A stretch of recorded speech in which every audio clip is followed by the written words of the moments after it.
ഇതാണ് സാംസങ്ങിൻ്റെ S25 ultra. ഒരുപാട് പേര് കാത്തിരുന്ന ഫോണാണ്, നമ്മുടെ കയ്യിൽ കിട്ടിയിട്ടുണ്ട്.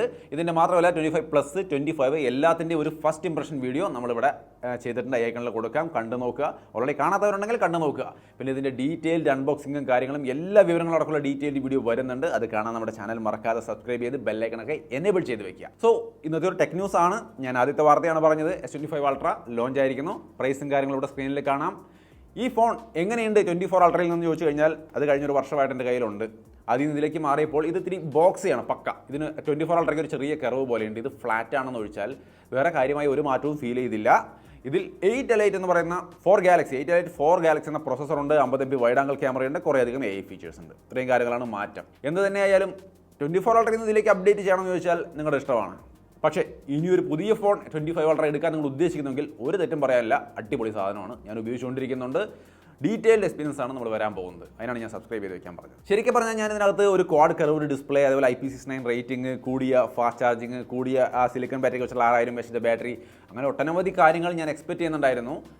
ആക്ച്വലി ഇതൊന്നും ഇല്ല എന്നുള്ള കാര്യം നമ്മൾ നേരത്തെ ലീക്ക് വഴി അറിഞ്ഞതാണ്. എങ്കിലും അതൊക്കെ ഉണ്ടായിരുന്നെങ്കിൽ എന്ന് ആഗ്രഹിച്ചിരുന്നു. പക്ഷേ അതൊന്നും വന്നിട്ടില്ല. അതൊക്കെ 26 അൾട്രയിൽ ഉണ്ടാവുമെന്നാണ് കരുതുന്നത്. സോ വെയിറ്റ് ചെയ്യാം. അപ്പോൾ 25 അൾട്ര ഇങ്ങനെയൊക്കെയാണ്. ഫസ്റ്റ് ഇംപ്രഷൻ കണ്ടു നോക്കൂ, എന്നിട്ട് നിങ്ങളുടെ ഇംപ്രഷൻ തീർച്ചയായിട്ടും കമൻറ്റ് ചെയ്യും. പിന്നെ ആ ഒരു ഫസ്റ്റ് ഇംപ്രഷൻ വീഡിയോയിൽ കാര്യങ്ങൾ വിശദമായിട്ടൊന്നും പറഞ്ഞില്ല, ബാറ്ററിയുടെ കാര്യം പറഞ്ഞില്ല, അത് പല കാര്യങ്ങളും മിസ്സിംഗ് ആണെന്നുള്ള കമൻറ്റുകൾ ഞാൻ കണ്ടായിരുന്നു. ആ ഒരു അരമണിക്കൂർ നേരമാണ് ആ ഫോണുകൾ 3 ഒരുമിച്ച് കൈ കിട്ടിയത്. നമുക്ക് ആ കിട്ടിയതിൻ്റെ സന്തോഷം നമ്മളതൊന്ന് പഠിച്ച് വന്നപ്പോഴേക്കും സമയം പകുതിയായി. പിന്നെ ഉള്ള നേരം കൊണ്ട് ഒരു ഫസ്റ്റ് ഇംപ്രഷൻ നിങ്ങളുമായിട്ട് ഷെയർ ചെയ്യാമെന്ന് വിചാരിച്ചു. ഫാസ്റ്റായിട്ട് തന്നെ ഷൂട്ട് ചെയ്ത് പെട്ടെന്ന് തന്നെ ഷെയർ ചെയ്തതാണ്. അതിൽ ഡീറ്റെയിൽഡ് കാര്യങ്ങൾ ഉൾപ്പെടുത്താൻ പറ്റാതിരുന്നത് അതുകൊണ്ടാണ്. ഡീറ്റെയിൽഡ് വീഡിയോ വരുന്നുണ്ട്, അൺബോക്സിംഗ് വരുന്നുണ്ട്, വരും ദിവസങ്ങൾ തീർച്ചയായിട്ടും ഷെയർ ചെയ്യും. പിന്നെ ഇതിലാകെ ഒരു വ്യത്യസ്തമായൊരു ന്യൂസ് നമുക്ക് ഫീൽ ചെയ്തത്, ഒരുപാട് പേര് പ്രതീക്ഷിച്ച ആ S25 സ്ലിം വരുമെന്ന് നമ്മൾ പറഞ്ഞിട്ടുണ്ടായിരുന്നല്ലോ. അതിനെക്കുറിച്ച് യാതൊരു വിവരമില്ല, അത് നമ്മളെ കിട്ടിയില്ല. പക്ഷേ US മറ്റോ ഒക്കെ അത് കാണാൻ പറ്റി അവരത് അവിടെ ഡെമോ ചെയ്തിട്ടുണ്ടായിരുന്നു എന്നാണ് മനസ്സിലാവുന്നത്. സോ അത് സ്ലിം അല്ല, S25 എഡ്ജ് എന്ന പേരിലാണ് വന്നിരിക്കുന്നത്. വളരെ സ്ലിമ്മായ ഒരു ഫോണാണെന്നുള്ളതാണ് എൻ്റെ പ്രത്യേകത. വേറെ പ്രത്യേകതയൊന്നും പറഞ്ഞു കേട്ടില്ല. സ്ലിമ്മായ ഒരു ഗാലക്സി S സീരീസ് ഫോൺ. താല്പര്യമുണ്ടെങ്കിൽ അതിന് വേണ്ടി വെയിറ്റ് ചെയ്യാം. വരും, നമ്മുടെ ഇന്ത്യയിലേക്കും വരും. പക്ഷേ ഉടനെ വരുമെന്നൊന്നും പറഞ്ഞിട്ടില്ല കേട്ടോ. ഇന്ത്യയിലത്തെ കാര്യം ഒന്നും പറഞ്ഞിട്ടില്ല. അവർ ഇവൻറ്റിൽ അതിനെക്കുറിച്ച് മിണ്ടിയിട്ടേ ഇല്ല. ജസ്റ്റ് ഒന്ന് കാണിച്ച് പോയി എന്ന് മാത്രമേ ഉള്ളൂ. വരികയാണെങ്കിൽ തീർച്ചയായിട്ടും നമ്മുടെ ചാനലിൽ എത്തും, നിങ്ങൾക്ക് കാണാം. മറക്കാതെ സബ്സ്ക്രൈബ് ചെയ്ത് വെക്കുക. സോ അപ്പോൾ ടെക് ന്യൂസ് ആണ്. ആദ്യത്തെ വാർത്തയാണ് പറഞ്ഞത്. S25 സീരീസ് ലോഞ്ച് ചെയ്തിരിക്കുന്നു. കാത്തിരിപ്പ് അവസാനിച്ചിരിക്കുന്നു. നിങ്ങളുടെ അഭിപ്രായങ്ങൾ കമൻറ്റ് ചെയ്യുക. അടുത്ത വാർത്തയാണ് വൈഫൈ ഇയർബഡ്. നല്ലൊരു വാർത്തയാണ് കേട്ടോ. വൈഫൈ ഇയർബഡ് എന്ന് പറയുമ്പോൾ ബ്ലൂടൂത്ത് വഴിയാണ് ഇപ്പോൾ ഇയർബഡുകളെല്ലാം വർക്ക് ചെയ്യുന്നത്. അത് പലപ്പോഴും ലേറ്റൻസി, ഇത്തിരി അടുത്ത റൂമിലേക്ക് പോയാൽ കട്ടാവുന്ന അവസ്ഥ അങ്ങനെയൊക്കെ ഉണ്ട്. വൈഫൈ ഇയർബഡ് ആകുമ്പോൾ ഈ ഒക്കെ പ്രശ്നങ്ങൾ കുറേ പരിഹരിക്കപ്പെടുമെന്നാണ് പറയുന്നത്. Qualcomm ആണ് എക്സ്പാൻഡ് ടെക്നോളജി ഉപയോഗിച്ചുകൊണ്ട് ഈ ഒരു സംവിധാനം കൊണ്ടുവരുന്നത്, ഈ ഒരു ഇയർബഡുകൾ കൊണ്ടുവരാൻ പോകുന്നത്. സോ തീർച്ചയായിട്ടും ഇയർബഡുകളിൽ വൈഫൈ അതെങ്ങനെ ഉണ്ടാവും എന്നുള്ള കാര്യം വന്ന് എക്സ്പീരിയൻസ് ചെയ്താൽ തന്നെ പറയാൻ പറ്റുള്ളൂ. ബെറ്റർ ആയിരിക്കും, എന്തായാലും കണക്ടിവിറ്റി ബെറ്റർ ആയിരിക്കാൻ സാധ്യതയുണ്ട്. ബ്ലൂടൂത്തിനേക്കാൾ പവർ കൂടുതലാണ് വൈഫൈക്ക് നമുക്കറിയാം. അതുവഴി ഓഡിയോ സിഗ്നൽസ് ട്രാൻസ്ഫർ ചെയ്ത് നോക്കാം. വരട്ടെ വൈഫൈ ഇയർബഡ്. ഇനി അടുത്തത് നല്ല വാർത്തയാണ്. നല്ല വാർത്തയാണോ എന്ന് എനിക്കറിയില്ല. ട്വിറ്ററിൽ വീഡിയോ സെക്ഷൻ കൂടി വരുന്നു. അതായത് നമ്മൾ ഇൻസ്റ്റാഗ്രാമിൽ റീൽ കാണുന്ന പോലെ, യൂട്യൂബിൽ ഷോർട്ട് കാണുന്ന പോലെ ട്വിറ്ററിലും ഇനി വീഡിയോ അങ്ങനെ സ്വൈപ്പ് ചെയ്തുകൊണ്ടിരിക്കാം. ഓൾറെഡി റീലും ഷോർട്ടും സ്വൈപ്പ് ചെയ്ത് നിങ്ങൾക്ക് സമയമുണ്ടെങ്കിൽ നിങ്ങൾക്ക് ട്വിറ്ററിലും ഇനി സ്വൈപ്പ് ചെയ്ത് കളിക്കാം. ഓൾറെഡി ട്വിറ്ററിൽ ആൾക്കാർ ഒരുപാട് ഇപ്പോൾ കയറിക്കൊണ്ടിരിക്കുന്നുണ്ട്, ഒരുപാട് പേര് വന്നുകൊണ്ടിരിക്കുന്നുണ്ട്. അതിൻ്റെ കൂട്ടത്തിൽ വീഡിയോയും കൂടി ആകുമ്പോൾ ഒരുപാട് പേര് അതിലേക്ക് എത്തും. നല്ല ഇമ്പ്രൂവ്മെൻ്റ് ആണ്. ട്വിറ്ററിൻ്റെ ഭാഗത്ത് നോക്കുമ്പോൾ നമുക്ക് ഒരുപാട് പേരെ ആകർഷിക്കാൻ കഴിയുന്ന സെറ്റപ്പാണ്. നിങ്ങൾ ട്വിറ്റർ ഉപയോഗിക്കുന്നുണ്ടോ അത്രയധികം? തീർച്ചയായിട്ടും ഒന്ന് കമൻറ്റ് ചെയ്യണേ. അല്ല, ഉപയോഗിക്കുന്നുണ്ടെങ്കിൽ ഒന്ന് ഫോളോ ചെയ്തോളൂ, നമ്മൾ അവിടെ ഉണ്ടല്ലോ. ഇനി അടുത്തൊരു നല്ല വാർത്ത, ഇന്നത്തെ ഏറ്റവും നല്ല വാർത്ത എന്ന് പറയുന്നത് 25 അൾട്ര നമ്മൾ ആദ്യം പറഞ്ഞു.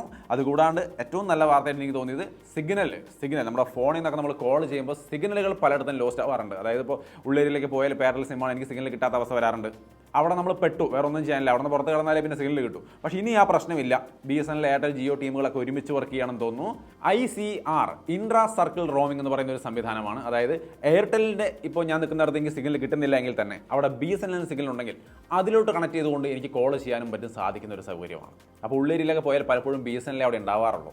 അങ്ങനെയുള്ള സാഹചര്യങ്ങളിൽ നിങ്ങൾ എയർടെൽ ആണെങ്കിലും ജിയോ ആണ് ഉപയോഗിക്കുന്നതെങ്കിൽ നിങ്ങൾ വിഷമിക്കേണ്ട, നിങ്ങൾക്ക് കോൾ ചെയ്യാൻ പറ്റും. കാരണം BSNL നിന്ന് ഈ പറയുന്ന ICR ടെക്നോളജിയിലൂടെ നമുക്ക് കോൾ ചെയ്ത് കാര്യങ്ങൾ ചെയ്യാൻ പറ്റും. നിങ്ങളൊന്നും അറിയേണ്ട, അതൊക്കെ ഓട്ടോമാറ്റിക് നടന്നോളും.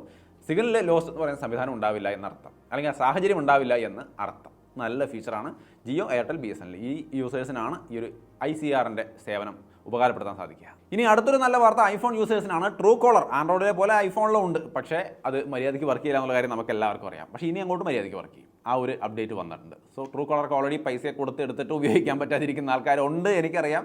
അവർക്ക് തീർച്ചയായിട്ടും സന്തോഷിക്കാം. അതിനി മര്യാദയ്ക്ക് വർക്ക് ചെയ്തോളും. ഇനി മറ്റൊരു ചെറിയ വാർത്ത, വാട്സപ്പിൽ മ്യൂസിക് സ്റ്റാറ്റസ് ഇടാൻ പറ്റുമെന്നുള്ളൊരു വാർത്ത വന്നിട്ടുണ്ട്. മ്യൂസിക് അത് വേണമെങ്കിൽ സ്റ്റാറ്റസ് ഇടാം ഇനിയിപ്പോൾ. ഇനി അടുത്തൊരു നല്ല വാർത്ത എന്ന് പറയുന്നത് ട്രായുടെ ഒരു റിപ്പോർട്ട് വന്നിട്ടുണ്ട്. ജിയോ കസ്റ്റമേഴ്സിനെ തിരിച്ചു പിടിച്ചുകൊണ്ടിരിക്കുന്നു. ഈ അടുത്ത കാലത്ത് പ്രൈസ് ഹൈക്ക് നടത്തി എയർടെൽ ജിയോ ഒക്കെ കസ്റ്റമേഴ്സിനെ നഷ്ടപ്പെട്ടു. BSNL കസ്റ്റമേഴ്സ് ഇഷ്ടംപോലെ കൂടി. ആ ഒരു സാഹചര്യം നമ്മൾ കണ്ടതാണ്. അതിൻ്റെ റിപ്പോർട്ട് നമ്മൾ തന്നെ ഇടയ്ക്ക് ന്യൂസിൽ പറഞ്ഞിട്ടുണ്ടായിരുന്നതാണ്. ഇപ്പോൾ കാര്യങ്ങൾ തിരിഞ്ഞു പറഞ്ഞ് വന്നു തുടങ്ങി. ജിയോയ്ക്ക് വീണ്ടും കസ്റ്റമേഴ്സിനെ കസ്റ്റമേഴ്സ് കൂടിക്കൊണ്ടിരിക്കുകയാണ്. BSNL ലേശം പുറകോട്ട് പോകുന്നുണ്ട്. കസ്റ്റമേഴ്സ് കുറച്ച് കുറവാണ് അവർക്ക്. ബാക്കി എല്ലാവർക്കും കുറവാണ്. അതിൽ BSNL ആണ് ഏറ്റവും കുറവായിട്ടുള്ളത്. ജിയോ എന്തായാലും വീണ്ടും മുന്നേറി തുടങ്ങി. ഇനി അടുത്തൊരു കാര്യമാണ് പോക്കോ F7 Pro Ultra. പോക്കോ F7 Ultra. ഈ ഫോണുകളൊക്കെ ലോഞ്ച് ആകാൻ പോകുന്നുണ്ട്. ഗംഭീര സെറ്റപ്പാണെന്ന് കേട്ടിരുന്നു.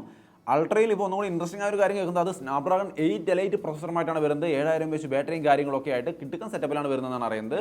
പോക്കോയാണ് കൊണ്ടുവരുന്നതെന്ന് ഓർക്കുമ്പോൾ ഓൾറെഡി IQ 50-55 രൂപയ്ക്ക് ഈ സാധനം ഇറക്കിയിട്ടുണ്ട് 8 Elite. അതിനേക്കാൾ ബെറ്ററായ പ്രൈസിലായിരിക്കും മിക്കവാറും പോക്കോ അത് കൊണ്ടുവരിക. പോക്കോ അങ്ങനെ ഒരു പ്രത്യേകതയുണ്ട്. ഏറ്റവും കുറഞ്ഞ പ്രൈസിൽ കൊണ്ടുവരിക ഏറ്റവും നല്ല സ്പെക്ക്. നിങ്ങൾക്ക് പോക്കോയിൽ ഇപ്പോഴും വിശ്വാസമുണ്ട്, നിങ്ങൾ ഉപയോഗിക്കുന്നുണ്ടെങ്കിൽ ഒരു കുഴപ്പമില്ലെങ്കിൽ പോക്കോ ഒരു കുഴപ്പമില്ല. നമ്മുടെ സുഹൃത്തുക്കൾ ഒരുപാട് പേര് ഉപയോഗിക്കുന്നുണ്ട്. ഇടക്കാലത്ത് ചില ഇഷ്യൂസ് വന്നിരുന്നതാണ്. ഇപ്പോഴൊന്നും പ്രശ്നമില്ല. എന്നാലും നിങ്ങൾക്ക് എടുക്കാൻ താല്പര്യമുണ്ടെങ്കിൽ വേണമെങ്കിൽ വെയിറ്റ് ചെയ്തോളൂ. 8 Elite ഒക്കെ ചിലപ്പോൾ ചീപ്പ് റേറ്റിൽ കിട്ടാൻ സാധ്യതയുണ്ട്.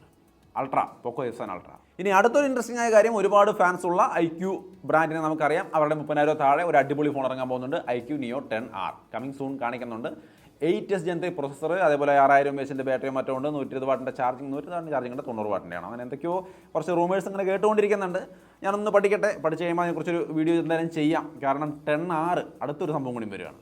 കൊള്ളാം. IQ എന്തായാലും നല്ല പെർഫോമൻസ് ഉള്ള ഫോണുകളാണ് ഇറക്കുന്നത്. അതിൽ 1.5K 144 ഹെർട്സിൻ്റെ AMOLED ഡിസ്പ്ലേ ഉണ്ട്, സോണി ക്യാമറയുണ്ട്, 60 FPS 4K വീഡിയോ ഷൂട്ട് ചെയ്യാൻ കഴിയുന്ന സംവിധാനം. അങ്ങനെ ഒട്ടനവധി നല്ല കാര്യങ്ങൾ 10Rനെ കുറിച്ച് കേൾക്കുന്നുണ്ട് കേട്ടോ.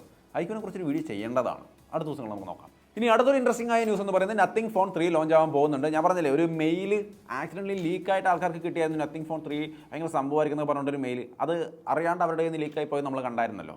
അപ്പോൾ അടുത്ത ദിവസങ്ങളിൽ തന്നെ അയാൾ അതിൻ്റെ ഒരു പോക്കിമോൻ ക്യാരക്ടർ അങ്ങനെ പ്രൊനൗൺസ് ചെയ്യാൻ എനിക്കറിയില്ല. പോക്കിമോൻ ആ ക്യാരക്ടറിൻ്റെ ഒരു ഇമേജ് വെച്ചുകൊണ്ട് വെറുതെ ഒരു ഇമേജ് ഇട്ടിട്ടുണ്ട്. പുള്ളിക്ക് ഇങ്ങനെ ഒരു പരിപാടി ഉണ്ട്. അതായത് അവർക്ക് ഒരു എന്തെങ്കിലും ഒരു ഇമേജ് ഇടുക, അതിൻ്റെ പിന്നാലെ ഫോണിൻ്റെ ഡീറ്റെയിൽസ് വരിക. അപ്പോൾ ഇത് നമ്മൾ ഓൾറെഡി പ്രതീക്ഷിച്ചതാണല്ലോ. ഈ മെയിൽ ലീക്കായപ്പോൾ തന്നെ അനൗൺസ്മെൻറ്റ് വന്നിട്ടുണ്ട്. അനൗൺസ്മെൻറ്റ് വെച്ചാൽ ഈ ഒരു ഫോട്ടോ. അത് താമസിയാതെ നത്തിങ് ഫോൺ 3A ഈ സംഭവങ്ങളൊക്കെ പ്രതീക്ഷിക്കാം. നത്തിങ് ഫാൻസൊക്കെ ഉണ്ടെങ്കിൽ വെയിറ്റ് ചെയ്യാട്ടോ. നത്തിങ് ഫോണുകൾ നല്ല ഫോണുകളാണ്. സർവീസാണ് ചിന്തിക്കേണ്ട വിഷയം. ഇനി ലാസ്റ്റ് ആൻഡ് ഫൈനൽ ന്യൂസ് എന്ന് പറയുന്നത് ടിക്ടോക്ക് അമേരിക്കയിൽ ബാനായി. അവർ കിട്ടാതായി, ആൾക്കാർക്ക് യൂസ് ചെയ്യാൻ പറ്റാതായി. അങ്ങനെയൊക്കെ നമ്മൾ വാർത്തകൾ കണ്ടിരുന്നു. പക്ഷേ അവർക്ക് വീണ്ടും ഒരു ഗ്രേസ് പീരീഡ് പോലെ ഒരു 90 ദിവസം കൂടി കിട്ടിയിരിക്കുകയാണ്. തിരിച്ചു വന്നിട്ടുണ്ട്. പ്ലേ സ്റ്റോറിലും ആപ്പ് സ്റ്റോറിലൊന്നും അവൈലബിൾ അല്ല. പക്ഷേ വരും ദിവസങ്ങളിൽ കിട്ടുമായിരിക്കും, ഉറപ്പില്ല. പക്ഷേ എന്തായാലും ഉള്ള ആൾക്കാർക്ക്, അവിടെ ഓൾറെഡി ആപ്പ് ഇൻസ്റ്റാൾ ചെയ്തിട്ടുള്ളവർക്ക് ഇപ്പോഴും ഉപയോഗിക്കാൻ പറ്റുന്നുണ്ട്. പ്രശ്നമൊന്നുമില്ല. കംപ്ലീറ്റ് ബാൻ അല്ല. സോ അത്രയുമാണ് ഇന്നത്തെ കുറച്ച് ടെക്നോളജി വാർത്തകൾ. കൂടുതൽ ടെക്നോളജി വാർത്തകളും കാര്യങ്ങളൊക്കെ ഓൺ ടൈമിന് കിട്ടാൻ വേണ്ടി നമ്മുടെ ചാനൽ മറക്കാതെ ഫോളോ ചെയ്ത് വെക്കുക. വീഡിയോ ഇഷ്ടപ്പെട്ടാൽ ലൈക്ക് ചെയ്യാനും ഷെയർ ചെയ്യാനൊക്കെ മറക്കണ്ട. വീണ്ടും ഒരു വീഡിയോയിൽ കാണാം.